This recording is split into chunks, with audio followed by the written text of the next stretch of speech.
Good morning दोस्तों। आज हम सब फिर एक नई वीडियो के साथ क्लास की शुरुआत करते हैं। आज की आपकी class UP TET previous year question की क्लास है। आज जो पेपर हम सब सॉल्व करेंगे वह पेपर आपका 19 दिसंबर 2016 को पूछा गया था, जो आपका यूपी टेट एग्ज़ाम हुआ था। इसमें आज हम सब ईवीएस को कवर करेंगे। अभी तक जितने यूपी टेट एग्ज़ाम हुए हैं दोस्तों 2011 से लेकर 2022 तक, सभी पेपर को यहाँ पे हम सब कवर करेंगे इस चैनल पे। अगर आप इस चैनल पे नए हैं, चैनल को सब्सक्राइब जरूर करिए। यहाँ पे आपको UP TET, C TET, super TET सभी सब्जेक्ट को अच्छे से कवर कराया जाता है।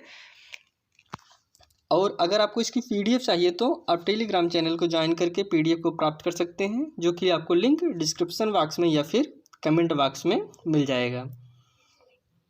हम सब पहला क्वेश्चन शुरू करते हैं। पहला क्वेश्चन है प्लेग। इसमें प्लेग के बारे में आपको बताना है। प्लेग एक विषाणु जनित बीमारी है कि कवक जनित बीमारी है कि जीवाणु जनित बीमारी है या फिर खनिज जनित बीमारी है। प्लेग जैसे कि आप सबको पता होगा, प्लेग एक जीवाणु जनित बीमारी है। जो प्लेग होता है दोस्तों वह फेस्टुरेला फेस्टिस के नामक जीवाणु के कारण फैलता है। और अगर प्लेग की बात करें तो प्लेग में सबसे ज़्यादा मानव का जो अंग प्रभावित होता है वह फेफड़ा ही होता है। और इस रोग का वाहक आपका चूहा होता है। तो हो गया प्लेग के बारे में। नेक्स्ट क्वेश्चन हम सब देखते हैं। यहाँ पे कह रहे हैं कि गैसीय अपशिष्ट हैं। ऑप्शन है पहला, सब्जी और फलों के छिलके में, घरों की गंदी नालियों, गंदा पानी में, या फिर खेत खलिहानों से निकलने वाला कचरा में, या फिर लकड़ी कोयले से जलने वाला धुआं में। अगर हम इसमें देखें तो गैसीय अपशिष्ट, इसमें कचरे तो सभी में आएंगे, लेकिन इसमें गैसीय अपशिष्ट, जिसमें गैस हो तो इसमें आपका होगा ऑप्शन नंबर डी सही होगा। क्योंकि सब्जी और फलों के छिलकों में तो गैस समूह कोई मतलब नहीं, घरों की गंदी नालियों गंदा पानी है तो इसमें भी नहीं। आपका जो ऑप्शन नंबर डी है वह आपका राइट होगा, लकड़ी कोयला से जलने वाला धुआं में। यह आपका गैसीय अपशिष्ट है। अगर हम सब गैसीय अपशिष्ट की बात करें तो गैसीय अपशिष्ट जो है पर्यावरण के लिए बहुत ही नुकसानदायक होते हैं। और गैसीय अपशिष्ट और भी बात करें, जैसे लकड़ी कोयले से जलने वाला धुआं हो गया, आपके जो फैक्ट्रियों से धुआं निकलते हैं वह सब आपके गैसीय अपशिष्ट में आते हैं। चिमनियों से निकलने वाले धुआं, यह सब आपके गैसीय अपशिष्ट में हैं। नेक्स्ट क्वेश्चन है,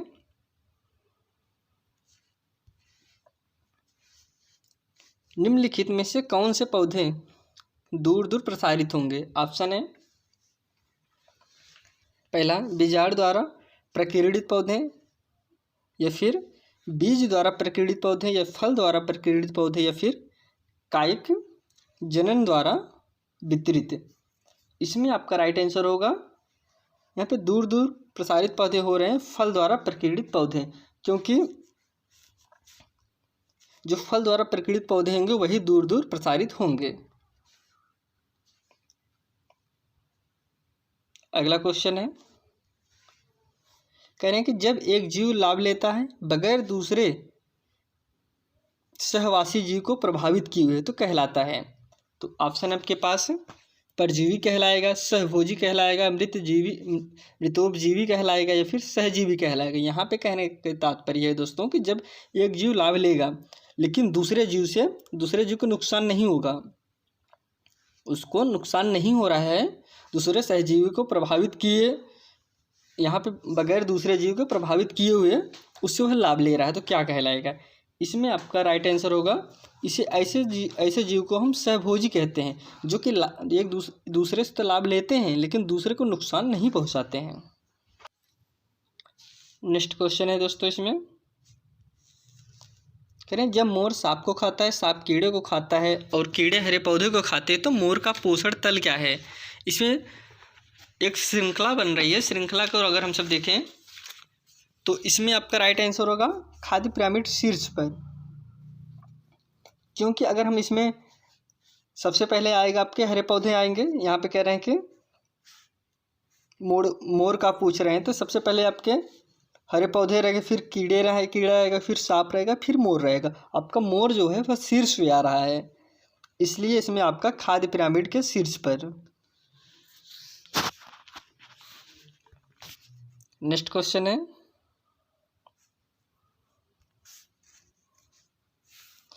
निम्नलिखित में से कौन सा कायांतरित शैल का उदाहरण है? कायांतरित शैल आपको बताना है। बलुआ पत्थर पहला ऑप्शन है, ग्रेनाइट है, संगमरमर है या फिर चूना पत्थर है। अब यहाँ पे कायांतरित शैल की बात करें तो इसमें आपका राइट आंसर होगा संगमरमर। जो संगमरमर है वह आपका कायांतरित शैल का उदाहरण है। अगर हम सब संगमरमर की बात निर्माण की बात करें तो संगमरमर निर्माण कैसे होता है? तो जब ज्वालामुखी निकलती है तो उसमें जो है मैग्मा बाहर निकलता है। जब ज्वालामुखी का विस्फोट होता है उसमें से मैग्मा बाहर निकलता है तो मैग्मा के संपर्क क्षेत्र की चट्टानें रूपांतरित हो जाती हैं। इसी प्रकार के रूपांतरण के कारण चूना पत्थर संगमरमर में परिवर्तित हो जाता है। ऐसे ही आपका संगमरमर का निर्माण होता है, जिसको हम रूपांतरित शैल के उदाहरण कहते हैं।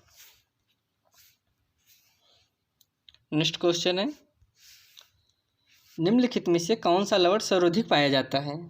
कौन सा लवण सर्वाधिक पाया जाता है? ऑप्शन है magnesium sulphate, calcium sulphate, magnesium sulphate या फिर सोडियम क्लोराइड। इसमें आपका राइट आंसर है option number D, sodium chloride. अगर हम सब इसकी बात करें तो सोडियम क्लोराइड इसका जो है NaCl, यह जो है जिसे हम सब महासागरों में देखते हैं सबसे ज़्यादा सोडियम क्लोराइड पाया जाता है। वहाँ पे NaCl सबसे ज़्यादा पाया जाता है, यही इसीलिए कर लवण सर्वाधिक पाया जाता है, तो आपका होगा सोडियम क्लोराइड। अगला क्वेश्चन है, राज्यसभा में होने वाले सभाओं की अध्यक्षता कौन करता है?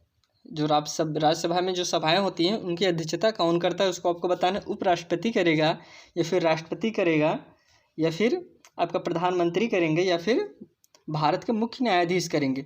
जैसे कि आप सबको पता होगा राज्यसभा के उपसभापति कौन होते हैं? आपके उपराष्ट्रपति होते हैं। इसीलिए इसकी अध्यक्षता जो है आपके उपराष्ट्रपति जी ही करेंगे। अगर हम सब दोस्तों यहाँ पे राज्यसभा को समझने का प्रयास करें तो जो राज्यसभा का जो कार्यकाल होता है वह 6 वर्ष का होता है। इसमें जो इसके सदस्य होते हैं वह 6 वर्ष तक इसमें कार्य करते हैं। अगर टोटल राज्यसभा की सीटों की बात करें तो टोटल राज्यसभा की सीटों 250 सीटें हैं, 250 सदस्य होते हैं। इसमें से आपके 12 सदस्य जो है राष्ट्रपति भी निर्वाचित करते हैं राज्यसभा में। अब इनके कार्यकाल की बात हो गई। इसके जो है पदेन सभापति कौन होते हैं? आपके उपराष्ट्रपति होते हैं, वही अध्यक्ष हो गए हैं। लेकिन एक चीज़ में ध्यान देने वाली बात है, जो राज्यसभा के सदस्य होते हैं उनका कार्य 6 वर्ष होता है, लेकिन जो आपके पदेन सभापति होते हैं उनका कार्य 5 वर्ष ही होता है। मतलब जो आपके उपराष्ट्रपति होंगे इनका कार्य 5 वर्ष होगा, लेकिन जो राज्यसभा सदस्य होंगे उनका कार्यकाल 6 वर्ष होता है। अगला क्वेश्चन हम सब इसमें देखते हैं, निम्नलिखित में से किस मिट्टी का विस्तार भारत के सर्वाधिक क्षेत्र पर है? ऑप्शन है काली मिट्टी का, जलोढ़ मिट्टी का, लाल मिट्टी का या फिर बलुआ मिट्टी का। इसमें आपका राइट आंसर है सबसे ज़्यादा विस्तार जो है इसमें आपका जलोढ़ मिट्टी का होता है, जलोढ़ मिट्टी का है। Option number B is right answer. जो आपका जलोढ़ मिट्टी होता है वह कृषि उपज के लिए सबसे महत्वपूर्ण होता है, क्योंकि इसमें जलोढ़ मिट्टी हम उसे कहते हैं जो नदियों के द्वारा बहा के लाई गई मिट्टी को हम सब जलोढ़ मिट्टी कहते हैं। इसके जो है भारत के भूभाग पर अगर हम बात करें तो करीब 40 से 45% आपका भारत के भूभाग पे जलोढ़ मिट्टी ही पाई जाती है। और जलोढ़ मिट्टी का निर्माण ही नदियों द्वारा बहाकर लाई गई मिट्टियों से होता है, इसलिए यह सबसे ज़्यादा उपजाऊ मिट्टी मानी जाती है। अगला क्वेश्चन है, जो शाकाहारी जंतु भोजन के लिए हरे पेड़ पौधे पर निर्भर रहते हैं उन्हें कहते हैं प्रथम चरण उपभोक्ता, द्वितीय चरण उपभोक्ता, तृतीय चरण उपभोक्ता या फिर उपभोक्ता। इसमें आपका राइट आंसर होगा ऑप्शन नंबर ए, प्रथम चरण उपभोक्ता। जो शाकाहारी जंतु भोजन के लिए हरे पेड़ पौधे पर निर्भर रहते हैं, यह जो है आपका प्रथम चरण उपभोक्ता आएंगे। यह जो है शाकाहारी जंतु होते हैं। अगर इस पे और हम सब समझने का प्रयास करें तो यह जो आपका प्रथम चरण उपभोक्ता है पहला आपका होता है उत्पादक, जो आपके पेड़ पौधे होते हैं वो आपके उत्पादक आते हैं, लेकिन जो पेड़ पौधे को खाता है उन्हें हम प्रथम चरण का उपभोक्ता कहते हैं। जैसे पेड़ पौधे को कौन खाएगा, आपके गाय हो गए, बकरी हो गए, बैल हो गए, ये सब आपके प्रथम चरण के उपभोक्ता आएंगे, क्योंकि यह पेड़ पौधे को खाते हैं। लेकिन अब जो इनको खाते हैं वो आपके द्वितीय चरण में आएंगे। इसी प्रकार से श्रृंखला बनती जाती है। इसीलिए शाकाहारी पूछ रहे हैं तो अब गाय बकरी तो शाकाहारी होती है ना, तो यह प्रथम चरण के उपभोक्ता में आएंगे। नेक्स्ट क्वेश्चन आपका है, पर्यावरण शिक्षण में समस्या समाधान विधि का गुण है। आपका ऑप्शन पहला है लक्ष्य केंद्रित विधि, सृजनात्मक विधि, या फिर चयनात्मकता, या फिर उपरोक्त सभी। इसमें जो कि आपका राइट आंसर होगा ऑप्शन नंबर डी, उपयुक्त सभी। जो पर्यावरण शिक्षण समस्या समाधान विधि का गुण जो है आपका लक्ष्य केंद्रित विधि भी है, सृजनात्मक विधि भी है, चयनात्मक विधि भी है, इसलिए ऑप्शन नंबर डी इसमें राइट है। इसमें आपका नेक्स्ट क्वेश्चन है,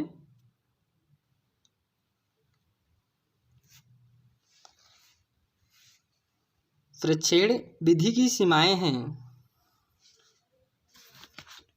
एक मिनट दोस्तों, हाँ, इसमें प्रक्षेपण विधि की सीमाएं हैं, इसमें आपको बताना है। यह पहला है, यह विधि मितव्ययी नहीं है। इस विधि में प्रेक्षण सूक्ष्मता से न करने पर प्राप्त परिणाम अधिक वैध है, विश्वसनीय नहीं होता है। फिर अगला आपका है, इस विधि से व्यक्ति के आंतरिक व्यवहारों का अध्ययन संभव नहीं है, या फिर उपर्युक्त सभी। इसमें आपका राइट आंसर है जो आपका प्रेक्षण विधि है, ऑप्शन नंबर बी। प्रेक्षण विधि की सीमाएं हैं। इस विधि, ऑप्शन नंबर जो आपका बी सही है। इसमें कह रहे हैं कि इस विधि में प्रेक्षण सूक्ष्मता से न करने पर प्राप्त परिणाम अधिक वैध या विश्वसनीय नहीं है। जाहिर सी बात है, जो इसका प्रेक्षण हम करेंगे अगर उसमें अधिक ध्यान से या फिर अधिक सूक्ष्मता से नहीं करेंगे तो वह परिणाम आपका वैध नहीं हो सकता, कहीं ना त्रुटि हो ही जाएगी। इसलिए ऑप्शन नंबर बी आपका राइट आंसर है। नेक्स्ट आपका क्वेश्चन है, करेंगे इकोसिस्टम की सही परिभाषा क्या है। ऑप्शन है पहला, पारस्परिक क्रिया करने वाला जीव समुदाय, या फिर किसी स्थान का अजीव घटक, या फिर पृथ्वी और वायुमंडल का क्षेत्र जहाँ जीव रहते हैं, या फिर जीव समुदाय और उसके वातावरण का संतुलन तंत्र। यहाँ पे इकोसिस्टम की बात कर रहे हैं कि इकोसिस्टम आप किसे कहेंगे। अब इकोसिस्टम के अगर इसमें हम बात करें तो इकोसिस्टम आपका जीव समुदाय और उसके वातावरण का संतुलन तंत्र, यही आपका ऑप्शन नंबर डी सही होगा। अगर हम सब इकोसिस्टम की बात करें तो इकोसिस्टम आपका एक प्राकृतिक इकाई है। इकोसिस्टम आपका एक प्राकृतिक इकाई है जिसमें सभी जीव जानवर रहते हैं आपके। इसमें सभी आपके जो जितने भी जानवर है, पेड़ पौधे, मनुष्य, सभी इसमें आपका इकोसिस्टम में आते हैं। अगला क्वेश्चन है, मानव विकास के क्रम में दो पैरों पर चलने का सबसे बड़ा लाभ है।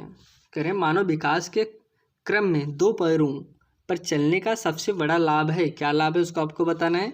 शरीर को अच्छी प्रकार आधार देना, या फिर शरीर का भार कम होना, या फिर हाथ स्वतंत्र रूप से मस्तिष्क की आज्ञानुसार कार्य कर सकता है, या फिर अधिक तेज चाल।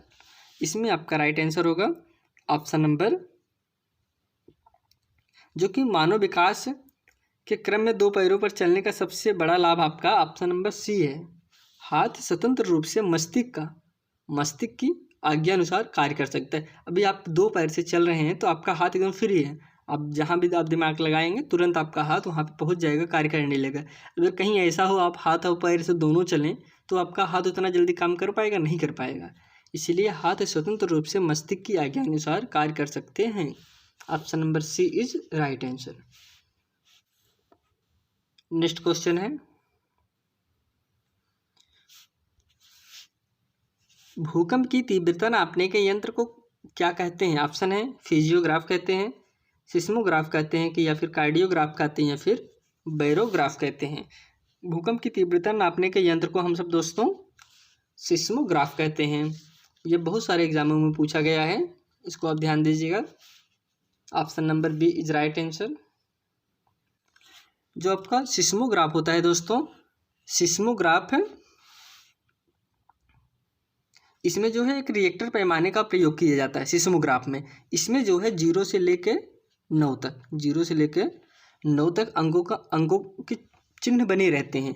इसमें जो है एक अंक, जैसे आपका 0 हो गया, फिर 1 हो गया, 2 हो गया, जैसे 3 हो गया, 4 हो गया, एक अंक से लेकर एक अंक तक 10 गुना अधिक होता है। इसी से हम जो भूकंप की तीव्रता रिएक्टर स्केल पे ही नापा जाता है। हाँ, बहुत बार आप सुने होंगे कि 6.5 रिएक्टर स्केल भूकंप आया, 5.4 आया। मतलब इस प्रकार से जो रिएक्टर पैमाना होता है वह सिस्मोग्राफ जो होता है, नापा तो सिस्मोग्राफ से नापा जाता है, लेकिन इसका जो पैमाना होता है आपका रिएक्टर स्केल होता है।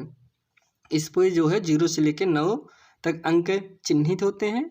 हर एक अंक 10 गुना की बढ़ोतरी होती है, इसको आप ध्यान दीजिएगा। अगला हम सब क्वेश्चन देखते हैं।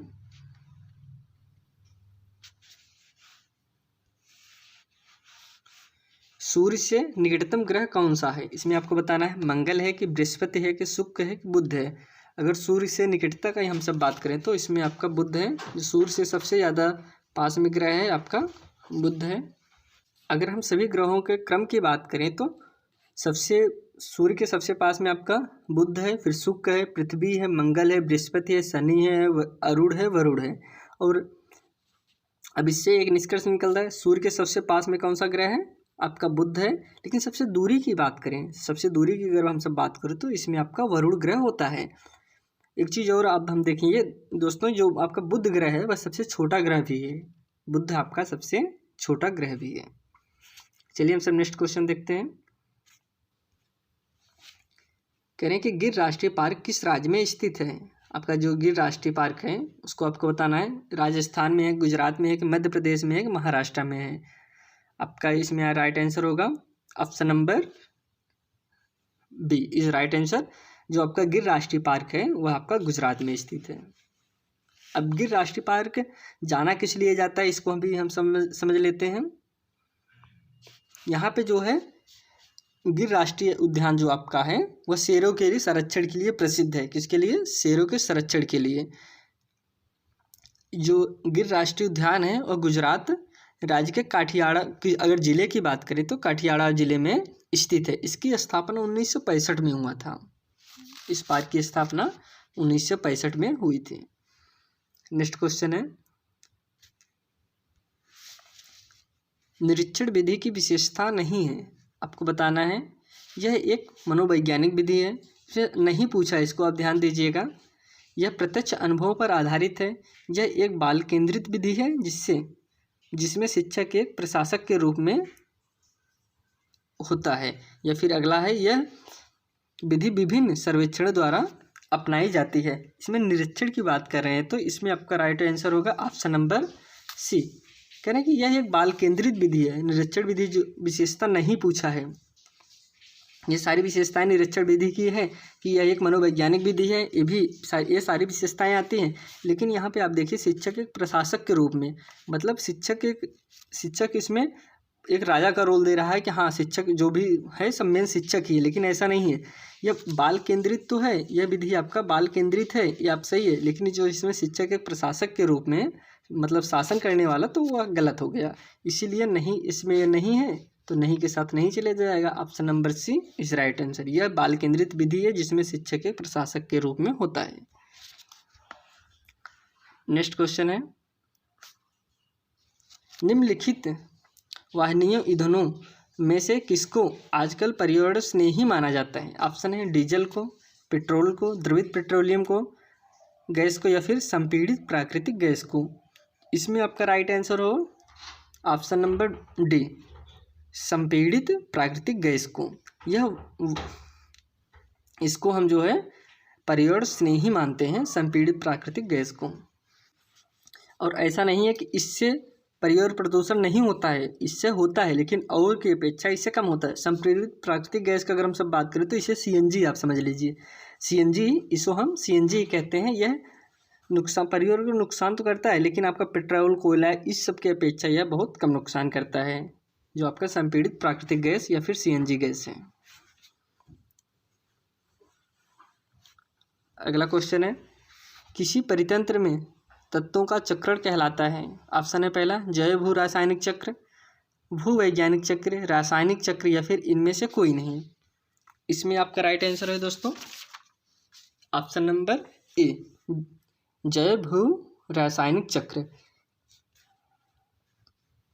अगर हम सब तत्वों की बात करें तो जितने भी जीव हैं दोस्तों, सभी जीवों में 4 तत्वों की आवश्यकता होती है, जिसमें आपका होगा कार्बन आएगा, ऑक्सीजन आएगा, नाइट्रोजन आएगा, हाइड्रोजन आएगा। ये तत्व वातावरण के इस जीवों के लिए बहुत ही महत्वपूर्ण होते हैं।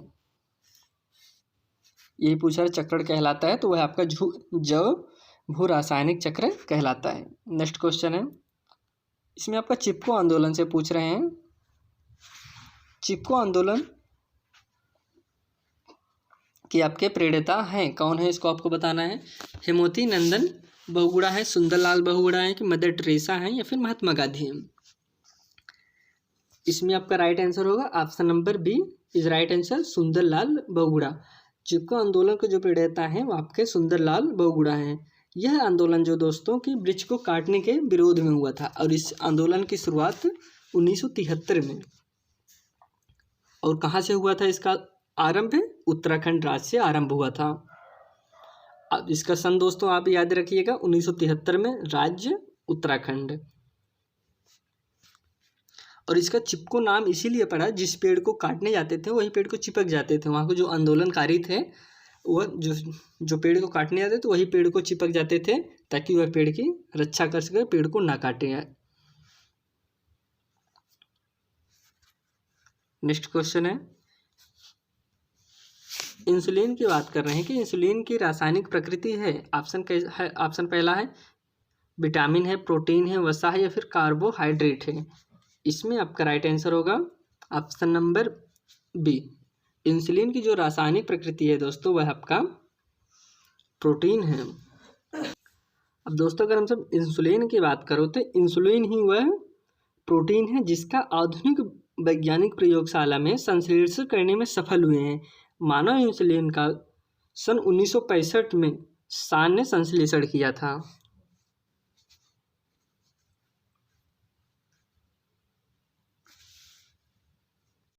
अगला क्वेश्चन है, करें कि पौधे में अर्धसूत्री विभाजन होता है। ऑप्शन है मूल शीर्ष में, परागकण में या फिर तने में या फिर परागकोश में।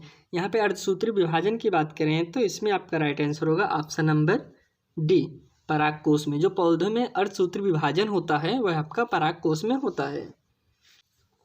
यहाँ पर दोस्तों परागकण द्वारा निषेचन की क्रिया संपन्न होती है। अगला क्वेश्चन है,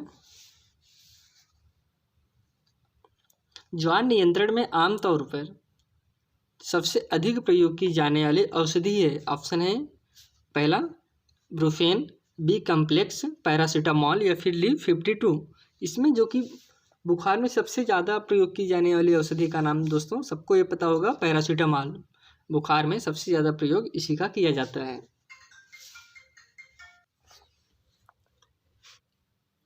अगला क्वेश्चन है,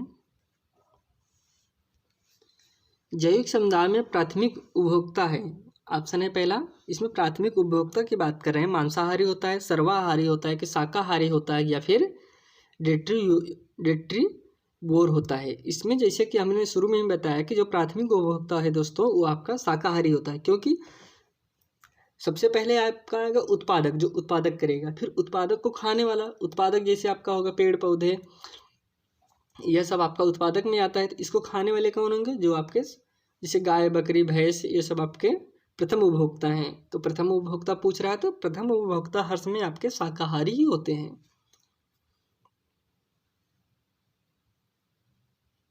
इसमें उत्पादक, शाकाहारी, मांसाहारी, फिर अपघटक। अपघटक वो आए होते हैं जो सबको नष्ट करके खत्म कर देते हैं।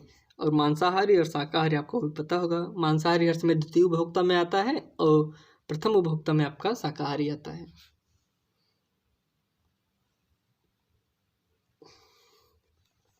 अगला क्वेश्चन है, दही निर्माण हेतु कौन सूक्ष्मजीव उत्तरदायी है? जो आपका दही निर्माण होता है इसमें कौन सूक्ष्मजीव उत्तरदायी होता है? ऑप्शन है आपका पहला स्पेरेलिजियस या फिर स्ट्रेप्टोकोकस या फिर रेट्रोवायरस या फिर लैक्टोबैसिलस। इसमें आपका राइट आंसर होगा ऑप्शन नंबर डी, लैक्टोबैसिलस जो होता है वह दही निर्माण के लिए उत्तरदायी होता है। अगला क्वेश्चन है, मानव रुधिर वर्ग की खोज सर्वप्रथम किस वैज्ञानिक ने की थी? ऑप्शन अब इसमें आपको बताना है। ऑप्शन है पहला लैंडस्टीनर ने, जेनिंग्स ने, या फिर पेंटे ने, मार्श ने, या फिर कार्ल मार्क्स ने। जो मानव रुधिर वर्ग की खोज, इसमें मानव रुधिर वर्ग की खोज किसने की, इसको आपको बताना है। इसमें आपका राइट आंसर होगा लैंडस्टीनर ने। जो वर्ग की खोज की थी वह आपके लैंडस्टीनर महोदय ने किया था। इसकी खोज दोस्तों इन्होंने जो है 1901 में किया था। इसकी अगर सन की बात करें तो 1901 में इन्होंने रुधिर वर्ग को 4 वर्गों में विभाजित किया था। किसमें? 4 वर्गों में। पहला था आपका ए, दूसरा बी, तीसरा ए बी और चौथा ओ। यही 4 वर्ग इन्होंने रुधिर को 4 वर्गों में विभाजित किया था। जो आपका ए बी होता है दोस्तों, ए और बी होता है, यह आपका सर्वग्राही होता है। यह आपका सर्वग्राही होता है। मतलब सर्वग्राही का अगर हम समझे तो यह सभी से ले सकता है। जो आपका ए बी रुधिर वर्ग होता है। और जो अगर हम ओ की बात करें तो ओ सर्वदाता कहलाता है। वो आपका सर्वदाता है और ए बी आपका सर्वग्राही है। अगला क्वेश्चन है, प्याज, आलू, अदरक है क्या है? जड़ है, तना है, अपस्थानिक जड़ है, या फिर सल्कपत्र है? इसमें आपको बताना है। इसमें आपका राइट आंसर होगा ऑप्शन नंबर बी। प्याज, आलू, अदरक जो होता है वह आपका तना में आता है। अगर हम इसकी और बात करें तो जैसे तना का उदाहरण, जैसे तने में आपका बहुत सारे हैं जो कि तने के ही अंतर्गत आते हैं। और जड़ में अगर हम सब देखें तो जड़ के भी बहुत सारे उदाहरण हैं। अगला क्वेश्चन है, एक कोश की जीव है, आपको उसमें बताना है। स्पाइरो, गायरा, या फिर विषाणु, पैरामीशियम, या फिर हाइड्रा। इसमें एक कोश की जीव आपको बताना है। एक कोश की जीव दोस्तों आपका ऑप्शन नंबर सी होगा। पैरामीशियम जो होता है वह आपका एक कोश की जीव में आता है। इसमें एक कोशिका होती है। और एक कोश की जीव वह जीव होते हैं जिनके शरीर का निर्माण मात्र एक ही कोशिका से होता है, उसे हम एक कोश की जीव कहते हैं। एक कोश की जीव कहते किसे हैं? जिनका निर्माण सिर्फ एक कोशिका से ही होता है, उन्हें हम एक कोश की जीव कहते हैं।